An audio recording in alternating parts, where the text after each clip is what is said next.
Hello everyone, happy Friday. Welcome to Within the Frame, where we delve deeper into the top stories taking place not only in South Korea, but across the globe. I'm Kim Bo-kyung.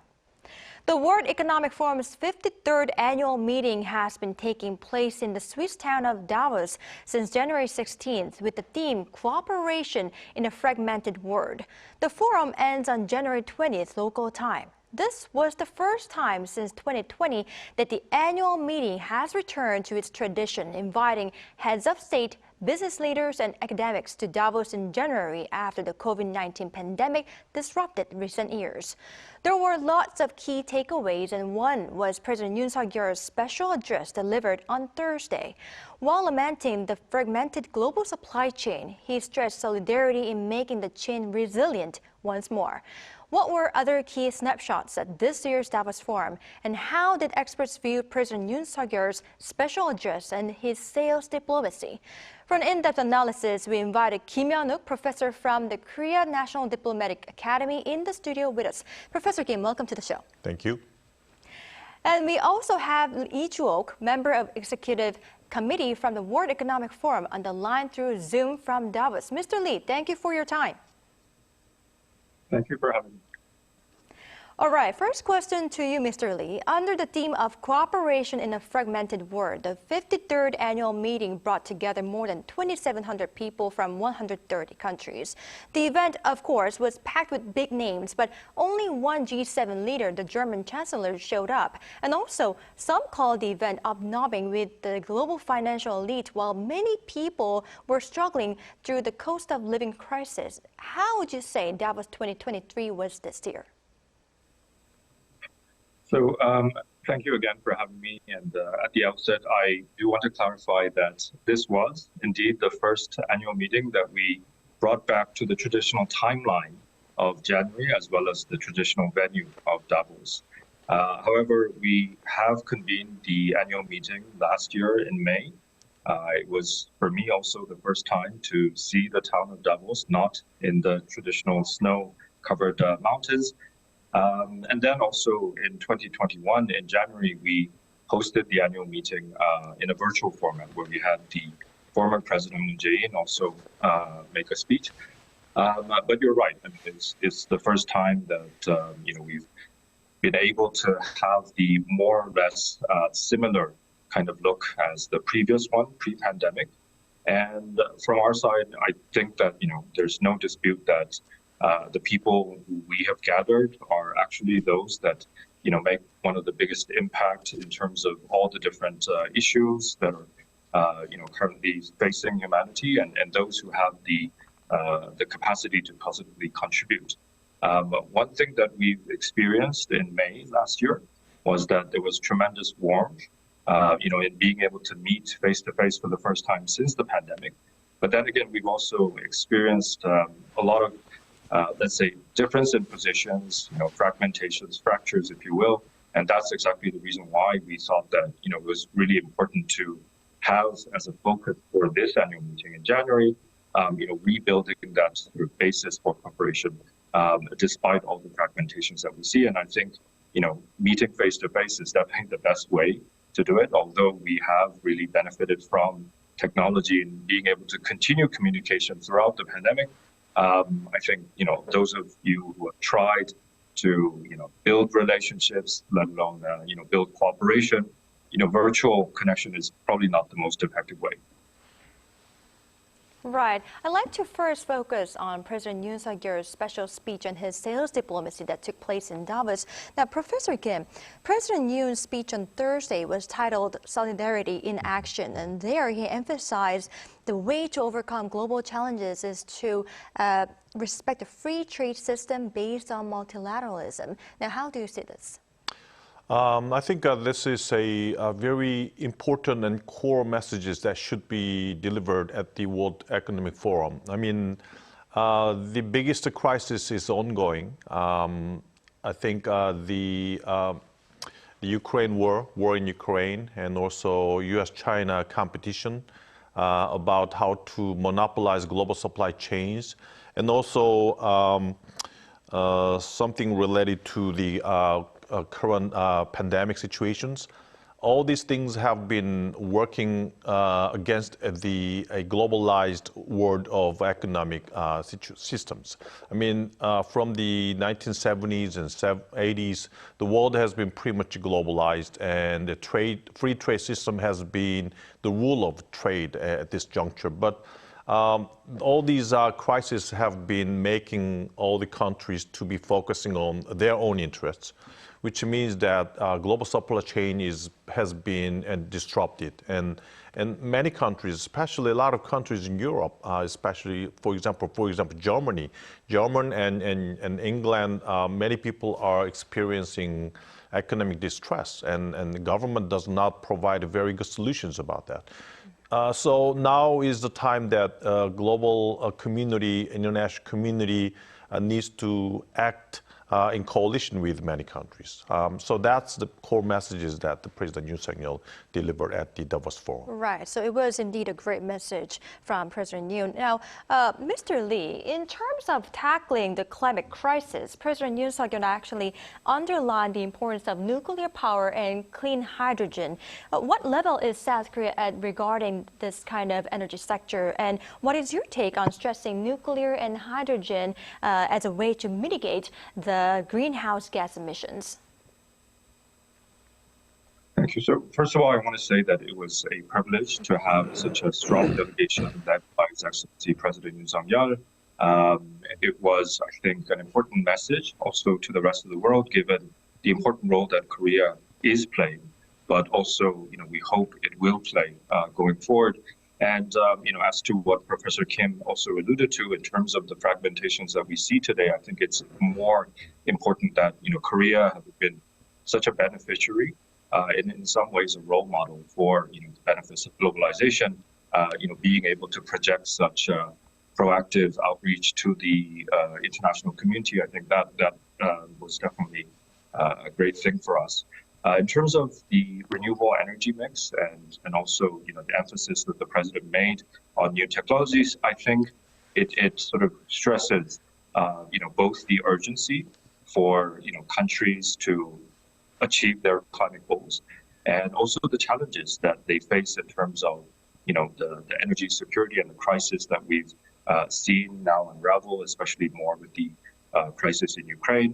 So, there are many countries that I think need to seriously think about, how in an innovative way and also working together with private sector, they can resolve these challenges, because making commitment is easy, but then again, following through with those commitments in a way that also benefits both the climate, the sort of global climate as well, but also the livelihoods, as well as, the complicated supply chain that we have within these industries, I think is something of a challenge for many different countries.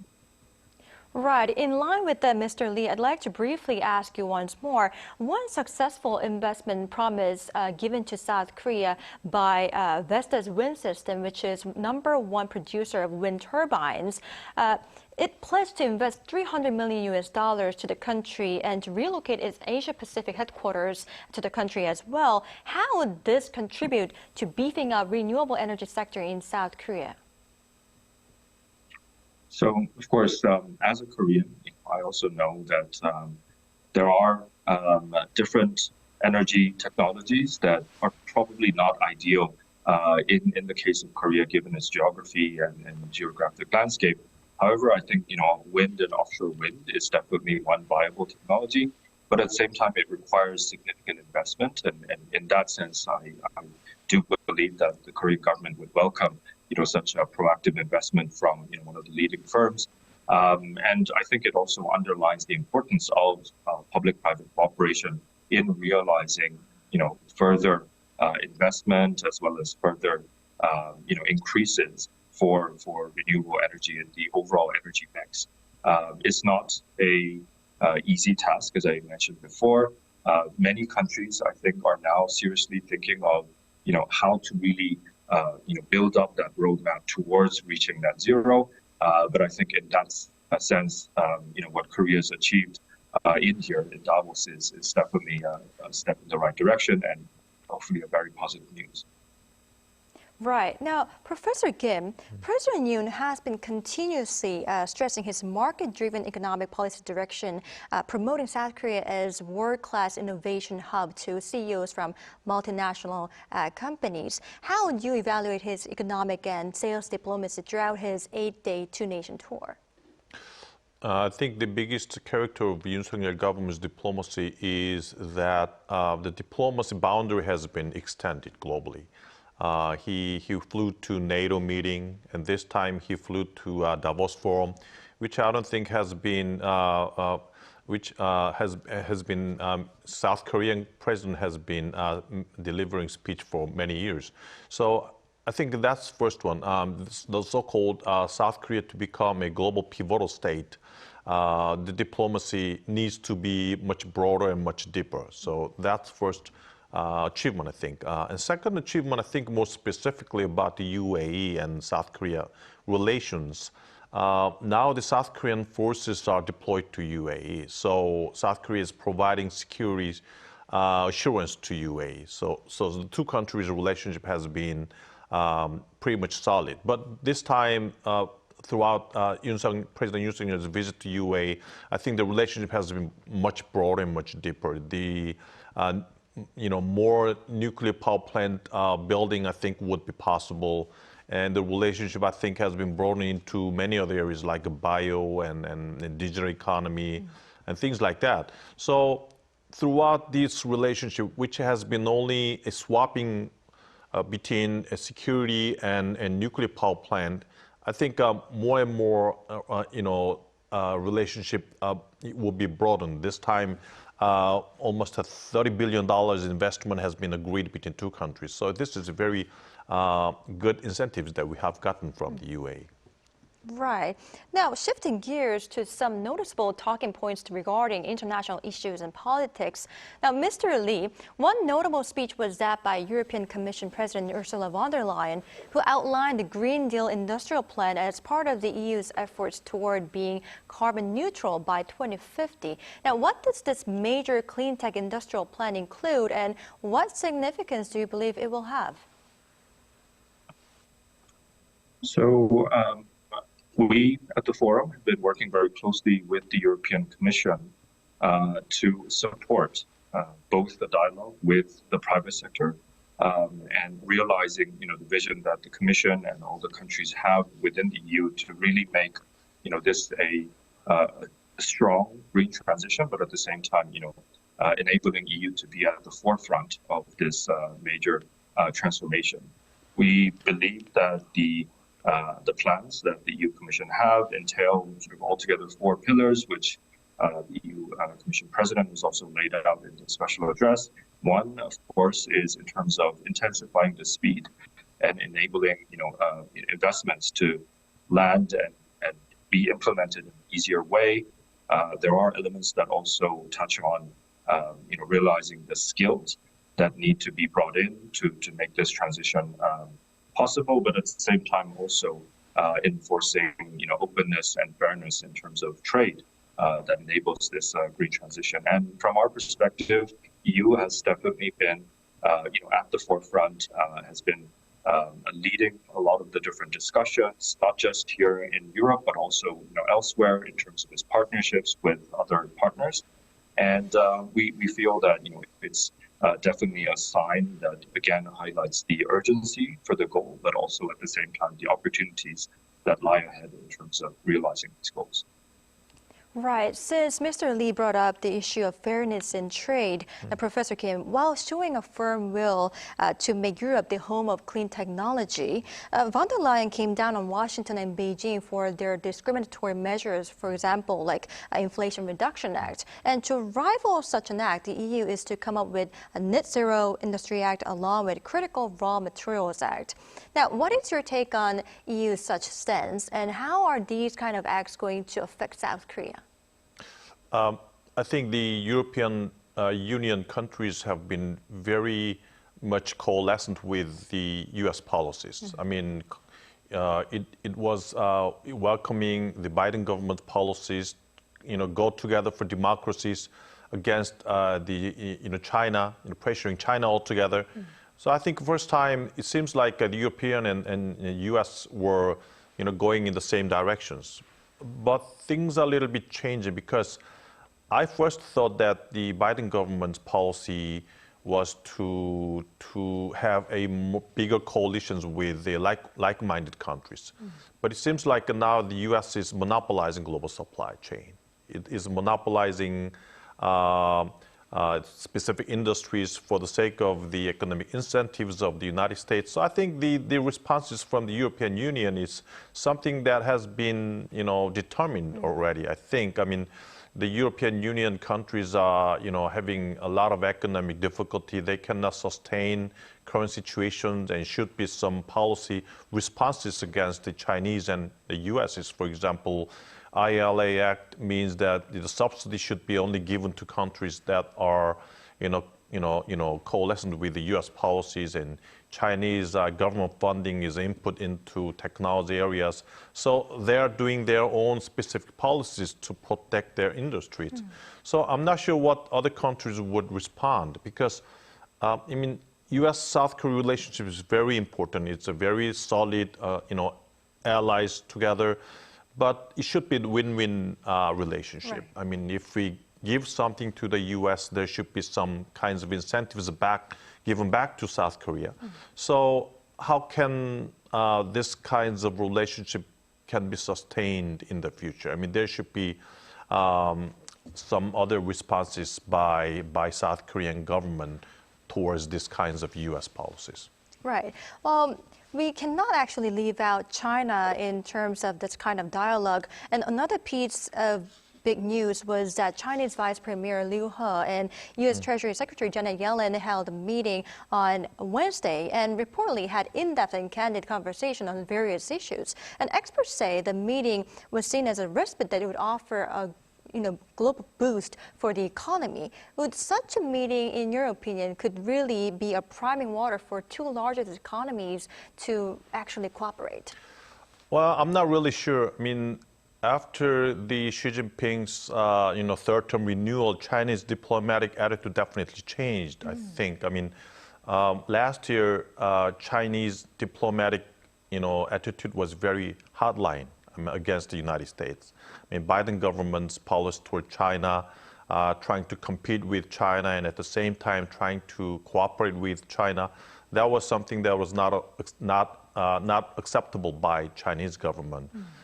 But it seems like after COVID and war in Ukraine and decoupling between U.S. and China, it seems like China has a lot of more homework domestically rather than diplomacy. So Chinese attitude seems like it is trying to be focusing more on domestic affairs rather than diplomacy and trying to be a little bit more dovish with other countries diplomatically. So I think two countries might think that they can find some more common issues to cooperate, like climate change issues and how to cope with the global economic issues and Ukraine issues. But would this change a big trajectory of two countries' relationship? I don't think so. So maybe they'll try to find some areas to cooperate, but I think that cooperation would be pretty much limited, I think. All right, interesting point. Now, Ukraine actually was, of course, another key issue discussed as it is part of the reason for the current geopolitical landscape. Now, Mr. Lee, Ukrainian President Zelensky delivered a speech online and urged allies for more support before new Russian offensives. Now, could you tell us more on what Zelensky's words were and how did Western allies react to his speech? Before commenting on President Zelensky's address here in Davos, I just wanted to quickly go back to the topic that you were discussing with Professor Kim. From our perspective, issues like trade disputes, whether they're leaning towards more protectionism, I think just highlight how much of a fragmentation that we're seeing and also the importance of getting together in a place like Davos or elsewhere to really sort of lay out what are the differences and also how can we find common ground. And in that sense, in the meeting that we held in May, We did feel a strong absence from Asia and also from China due to COVID, and that's another reason why we welcome participation of a strong Chinese delegation led by Vice Premier Liu He, and we hope that these dialogues also pave the way to finding that common ground.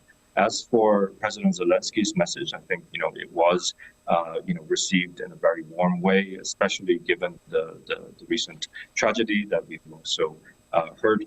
I think from the West, President's call for more swift action will definitely lead to stronger consideration and deliberations. We know that the leaders are also gathering, in Germany on Friday, so today.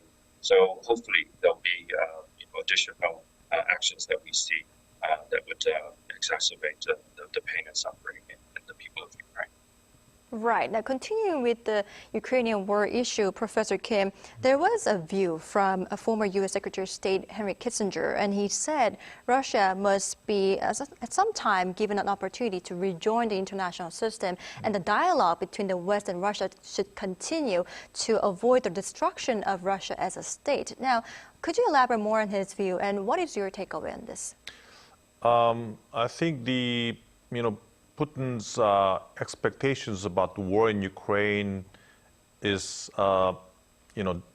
different from his expectations. I think. I mean, the war is dragged on. It's not ending. So I think the fatigue in both countries are very high, especially in Russia. If Putin loses the war in Ukraine, domestically, a lot of turmoil is expected, and that happens, I think, more and more likelihood of using a nuclear weapons is getting higher and higher. I think that risk is something that Henry Kissinger pointed out. In order to prevent Russia to use a nuclear weapons in the territory of Ukraine, I think international community, especially some big powers, to mediate the war between Ukraine and Russia is something we need. I mean, if this situation gets, escalated and put in a jeopardy domestically, I think, likelihood of using nuclear weapons would be higher. So. Right. Now, unfortunately, this is all the time we have for today's edition. But thank you, Professor Kim and Mr. Lee, for your insights and wrap-up of the 2023 edition of the World Economic Forum. We really appreciate it. Thank you. Now, all right, that's all for Within the Frame tonight. For those of you in South Korea, I hope you enjoy the Seollal Lunar New Year holidays, and those abroad, enjoy your weekend. We will be back next Wednesday with more in-depth stories on the issues happening in South Korea and, of course, around the globe. Thank you for watching, and goodbye.